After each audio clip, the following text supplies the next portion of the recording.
Morning students. Okay, ఈ రోజు మనం చెప్పుకోబోతున్నటువంటి టాపిక్ మన ప్రాబ్లమాటిక్ లో మన నెక్స్ట్ చాప్టర్ చూడండి, సబ్సిడరీ బుక్స్. ఓకేనా? ఈ సబ్సిడరీ బుక్స్ అంటే గమనించండి, దీన్ని తెలుగులో సహాయక పుస్తకాలు అంటాం.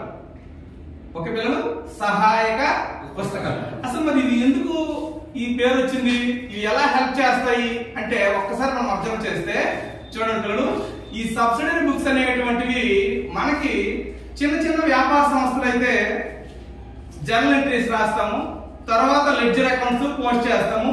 ఇది చాలా వరకు బాగానే ఉంటుంది ఎక్కడ చిన్న సంస్థలకి. మరి సంస్థలు పెద్దదై ఒక రోజులో కొన్ని లక్ష ట్రాన్సాక్షన్స్, ఒక రోజులో కొన్ని వేల ట్రాన్సాక్షన్స్ జరిగేటువంటి వ్యాపార సంస్థల్లో ప్రతిదానికి జర్నల్ ఎంట్రీ అంటే చిట్టాపత్తులు రాసి ఆవర్జన ఖాతాలు రాయాలంటే చాలా లెంగ్తీ ప్రాసెస్. కాబట్టి దాన్ని బేస్ చేసుకుని ఏం చేశారు అంటే పెద్ద పెద్ద వ్యాపార సంస్థలు వాటి యొక్క అకౌంటింగ్ ప్రాసెస్ ని ఈజీ చేసేందుకు మనకి ఈ సబ్సిడరీ బుక్స్ అనేటువంటివి వచ్చాయన్నమాట. మరి ఈ సబ్సిడరీ బుక్స్ అని చెప్పారు కదా సార్, ఎన్ని ఉంటాయంటే ఒక్కసారి ఆలోచించండి పిల్లలు. సబ్సిడరీ బుక్స్ ప్రధానంగా 8. ఓకే పిల్లలు, దీన్ని నీట్ గా అర్థం చేసుకోండి. ఈ సబ్సిడరీ బుక్స్ ప్రధానంగా 8 పుస్తకాలు. దాంట్లో first one purchase book, second one purchase returns, third one sales book, fourth one sales returns. అలాగే ఫిఫ్త్ వన్ వచ్చినప్పటికి ఏంటంటే బిల్స్ రిసీవబుల్, సిక్స్త్ వన్ వచ్చేసి ఏంటంటే బిల్స్ పేబుల్. ఇక సెవెంత్ వన్ వచ్చేసి క్యాష్ బుక్, ఎయిత్ వన్ వచ్చేసి జర్నల్ ప్రాపర్. అంటే ఇవేంటంటే మనకి సహాయక పుస్తకాలు అనేటువంటివి ఒక్కొక్కటి ఒక్కొక్క దగ్గర ఒక ప్రత్యేకత ఉంటుంది. అది ఎలా అని ఒకసారి అబ్జర్వ్ చేస్తే సాధారణంగా మనం ఈ చాప్టర్ లో మనం ఏం చేస్తాము, అసలు ఏ బుక్స్ అనేటువంటివి నేర్చుకుంటాము తెలుసుకోవాలి. ఇక్కడ ఈ సబ్సిడరీ బుక్స్ లో ప్రధానంగా మనకున్నటువంటి ఈ 8 బుక్స్ కూడా మనకి ప్రాధాన్యత ఉంటుంది. కాకపోతే మనకి జర్నల్ ప్రాపర్ అనేది సపరేట్ చాప్టర్ చేశాడు కాబట్టి అక్కడ స్పెషల్ గా చెప్పుకుంటాము. అలాగే క్యాష్ బుక్ అనేటువంటిది మనకి ఒక సపరేట్ చాప్టర్ కాబట్టి దీన్ని కూడా అక్కడ చెప్తాము. ఈ రిమైనింగ్ 6 ఏవైతే ఉన్నాయో ఆ 6 కూడా మనము ఈ సబ్సిడరీ బుక్స్ అనేటువంటి దీంట్లో మనం తెలుసుకుంటాం. ఆ రిమైనింగ్ 6 ఒకసారి అబ్జర్వ్ చేయండి. పర్చేజ్ బుక్ అంటే కొనుగోలు పుస్తకము, పర్చేజ్ రిటర్న్ అంటే కొనుగోలు వాపసుల పుస్తకము, సేల్స్ బుక్ అంటే అమ్మకాల పుస్తకము, సేల్స్ రిటర్న్స్ బుక్ అంటే అమ్మకాల వాపసుల పుస్తకము, నెక్స్ట్ వన్ బిల్స్ రిసీవబుల్స్ అంటే వసూలు బిల్లుల పుస్తకం, నెక్స్ట్ వన్ బిల్స్ పేబుల్ సంబంధించిన బుక్ అంటే చెల్లింపు బిల్లుల పుస్తకం. ఈ 6 మాత్రమే మనం దీంట్లో ఈ చాప్టర్ లో నేర్చుకుంటాం. అయితే సార్ 6th అండ్ 7th లేదా 7th 8th దీంట్లో ఇవ్వచ్చు. మీరు దేనికైనా ప్రొసీజర్ తెలుసుకొని ప్రాబ్లం చేయాల్సి ఉంటుంది. పిల్లలు ఇక్కడ అబ్జర్వ్ చేస్తే సాధారణంగా ఎక్కువగా దీంట్లో ఫోకస్ చేసేటువంటిది ఈ 4 ఏంటది, purchase book, purchase returns, sales book, sales returns. ఓకేనా? ఈ 4 ఎక్కువగా ఫోకస్ చేస్తాడు. దీనికి సంబంధించినటువంటి ఒక ప్రాబ్లం మనం ఇప్పుడు తీసుకున్నాము. ఆ ప్రాబ్లం నేను ఎక్స్ప్లెయిన్ చేస్తాను. చూడండి పిల్లలు, ఫస్ట్ ప్రాబ్లం టైటిల్ చదవమ్మా. Record the following transaction in proper subsidiary books.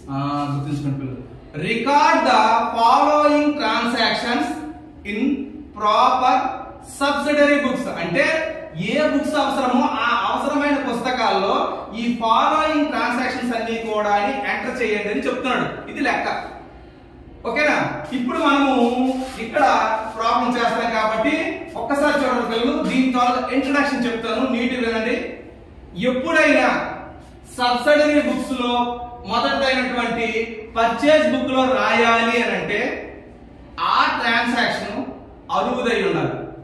అది కూడా సరుకు మాత్రమే కొనాలి. మళ్ళీ చెప్తున్నాను చూడండి, జరిగే వ్యవహారము అరువు వ్యవహారం అయి ఉండి సరుకును మాత్రం కొంటే పర్చేజ్ బుక్ లో రాయాలి. అలా కొన్న సరుకుని ఎప్పుడైనా రిటర్న్ చేస్తే పర్చేజ్ రిటర్న్ బుక్ లో రాయాలి. అంటే మనం సరుకు కొని రిటర్న్ చేస్తే ఈ బుక్ లో రాయాలి. అలాగే అలాగే మనము ఎవరికైనా సేల్ చేస్తాం, ఏంటి? సరుకు తప్ప ఇంకేదైనా ఈ బుక్ లో రాయకూడదు, గుర్తుంచుకోండి పిల్లలు. సరుకు మాత్రమే సేల్ చేస్తే అది కూడా అరువుపై, క్యాష్ ట్రాన్సాక్షన్ అవ్వకూడదు. అరువుపై సేల్ చేస్తే సేల్స్ బుక్ లో వస్తుంది పిల్లలు. ఓకేనా?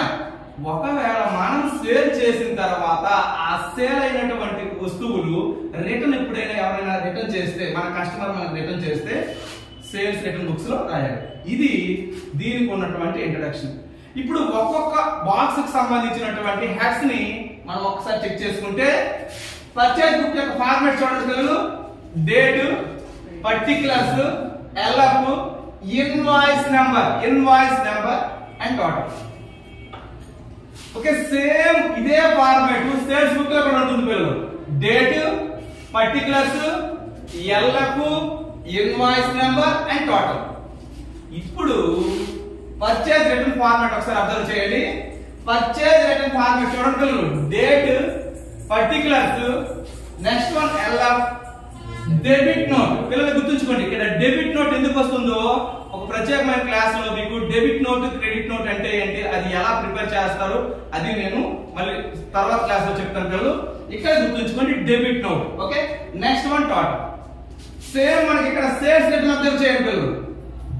Date, particulars, LF, credit note and total. Okay, ఇవి ఈ బుక్స్ యొక్క ఫార్మాట్. ఖచ్చితంగా మనము దీంట్లో ఆన్సర్ చేయాలంటే ఈ ఫార్మాట్ లో మనము ఆ బాక్సెస్ అనేటువంటి ఓపెన్ చేయాలి. ఓకే పిల్లలు, ఇప్పుడు ప్రాబ్లం చూస్తామా? First point చదువుతామా?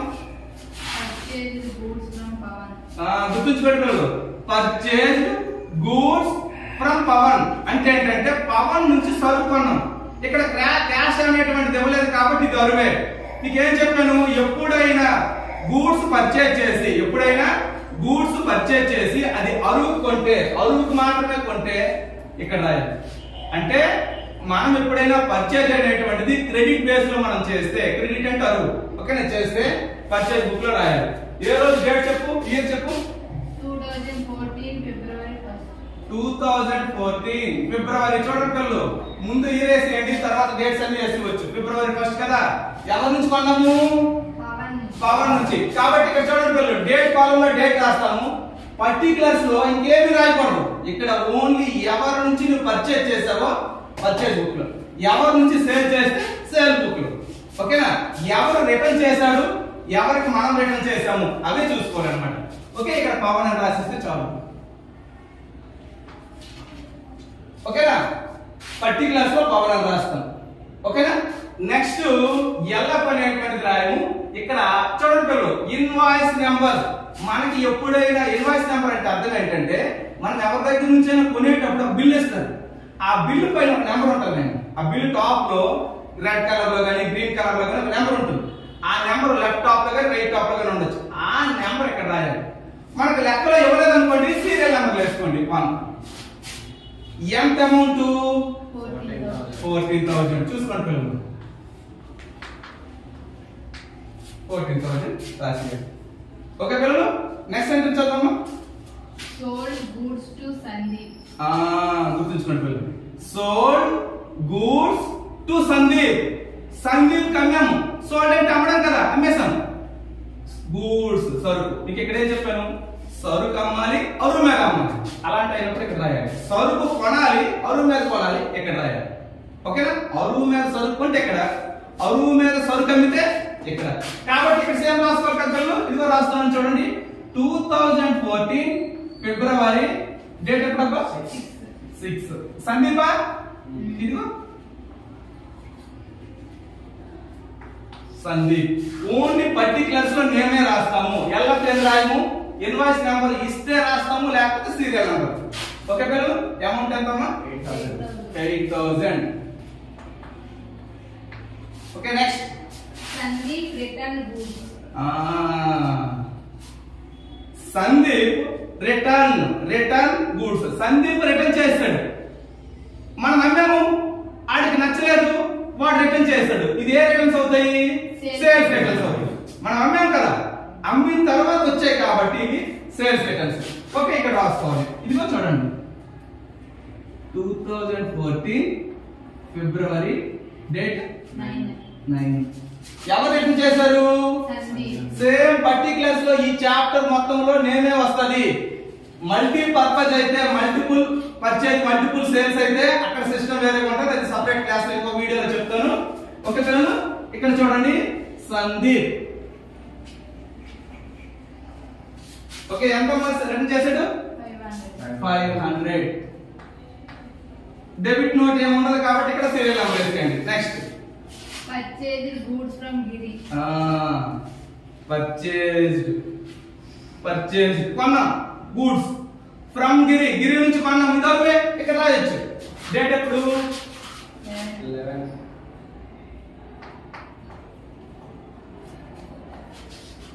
అమౌంట్ ఎంతమ్మా? 10,500. 10,500. Next sold goods to Arjun. Sold అమ్మేసాం. సోల్డ్ అంటే అమ్మేసాం. గూడ్స్ అంటే సరుకు ఎవరికి? అర్జున్. అర్జున్ అమ్మాం కాబట్టి ఇక్కడ రాసుకోవాలి కదా. డేట్ 12.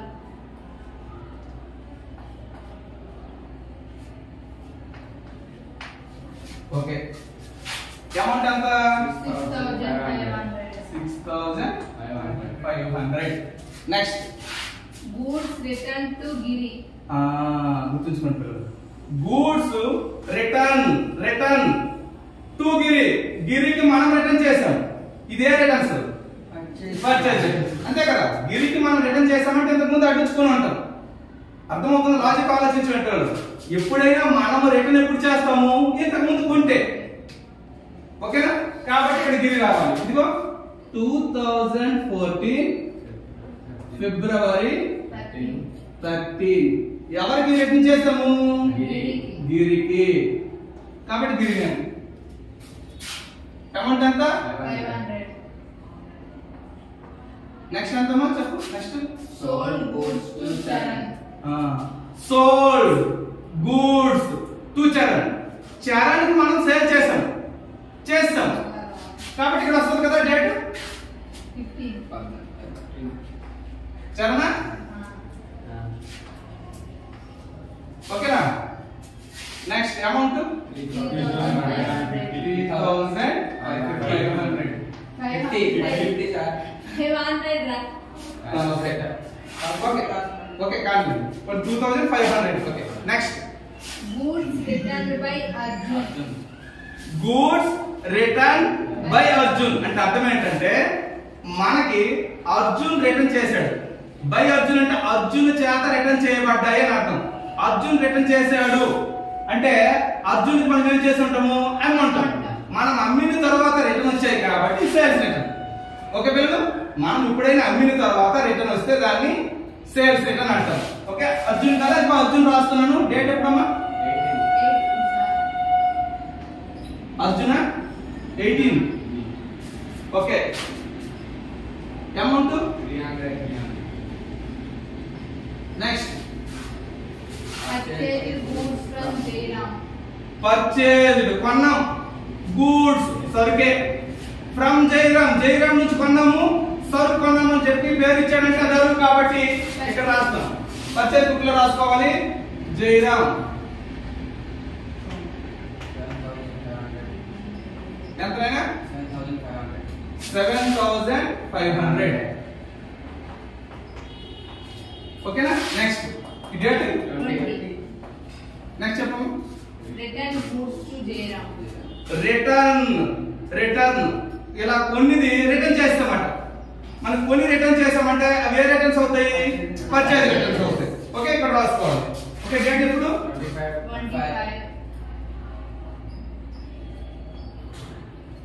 25. 25. 400. Okay, next. ఓకే పిల్లలు, ఇలా లెక్క అనేటువంటిది చూడండి. ఇక్కడ చిన్న మాట, లెక్క అనేటువంటిది ఈ సబ్సిడరీ బుక్స్ లో పోస్ట్ చేసేస్తే ఇమీడియట్ గా మనం చేయాల్సింది ఏంటంటే ఏ బుక్ లో బ్యాలెన్స్ ఎంత ఉందో క్లోజ్ చేసి టోటల్ చేసేయాలి. టోటల్ చేసి ఈ వీటిని దీని నెక్స్ట్ లెడ్జర్ అకౌంట్స్ కి, అంటే పర్చేజ్ బుక్ నేమో పర్చేజ్ లెడ్జర్ అకౌంట్ కి, సేల్స్ బుక్ నేమో సేల్స్ లెడ్జర్ అకౌంట్ కి, పర్చేజ్ రిటర్న్ ఏమో పర్చేజ్ రిటర్న్ అకౌంట్ కి, సేల్స్ రిటర్న్ ఏమో సేల్స్ రిటర్న్ అకౌంట్ కి పోస్ట్ చేయాలి. ఓకేనా? అవి తర్వాత క్లాస్ లో చెప్తాము, అవి వీడియో చేస్తాము. ప్రస్తుతానికి మీకు సబ్సిడరీ బుక్స్ ఎలా పోస్ట్ చేయాలో తెలుసుకున్నాము. ఇప్పుడు ఎప్పటికప్పుడు ఇవి టోటల్స్ చేసేయాలి పిల్లలు. ఇక్కడ టోటల్ చూడండి, డైరెక్ట్ టోటల్ ఎంత ఉందో ఇక్కడ, ఇక్కడ 14,000, 24,000, 31,000, 32,000, అంతేనా? ఓకే, ఇక్కడ టోటల్ చేసారు కదా పిల్లలు 900. ఓకే 900. ఓకేనా? నెక్స్ట్ ఇక్కడ అబ్జర్వ్ చేయండి, ఒకసారి చూడండి, చూడండి 14, 17, 18 కదైనా?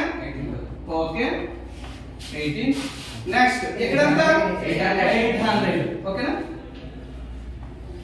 ఓకే, ప్రతి దానికి నువ్వు టోటల్ చేసిన వెంటనే దానికి ఎదురుగా టోటల్ అని రాసుకోవాలి. ప్రతి టోటల్ ఎదురుగా అది టోటల్. యాక్చువల్గా టోటల్ ఏంటి సార్ అంటే ఈ total sales or purchases total యొక్క టోటల్ అన్నమాట. అలా టోటల్ అని రాసుకోండి. ఓకే పిల్లలు?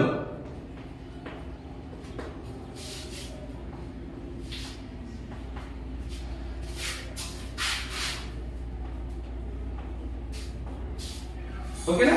ఇంతతో మనకి ఈ సేల్స్ బుక్, పర్చేజ్ బుక్ అనేటువంటి ఈ సబ్సిడరీ బుక్స్ ఎలా పోస్ట్ చేయాలని నేర్చుకున్నాము. నెక్స్ట్ ఇదే సబ్సిడరీ బుక్స్ లో మల్టిపుల్ పర్చేజెస్, అంటే ఒకే వ్యక్తి నుంచి ఒకటి కంటే ఎక్కువ వస్తువులు కొంటే, సపోజ్ ఒక బట్టలు కొన్నాము అనుకో, చీరలు కొన్నాము, డ్రెస్సులు కొన్నాము, ఇలా వేరు వేరు కొంటే, ఒక బుక్ స్టాల్ కి వెళ్ళాము అనుకో, పెన్నులు కొన్నాము, అట్లు కొన్నాము, నెక్స్ట్ వచ్చేసి ఏంటంటే నోట్ బుక్స్ కొన్నాము, ఇలా మల్టిపుల్ చూడండి థింగ్స్ అనేటువంటి ఒకే పర్సన్ నుంచి జరిగేటప్పుడు ఎలా పోస్ట్ చేయాలి, నెక్స్ట్ డిస్కౌంట్ ఇస్తే ఏం చేయాలి, ఇవన్నీ కూడా మనము నెక్స్ట్ క్లాస్ లో మనం తెలుసుకుంటాం పిల్లలు. ఇంతటితో ఈ క్లాస్ అనేటువంటిది క్లోజ్.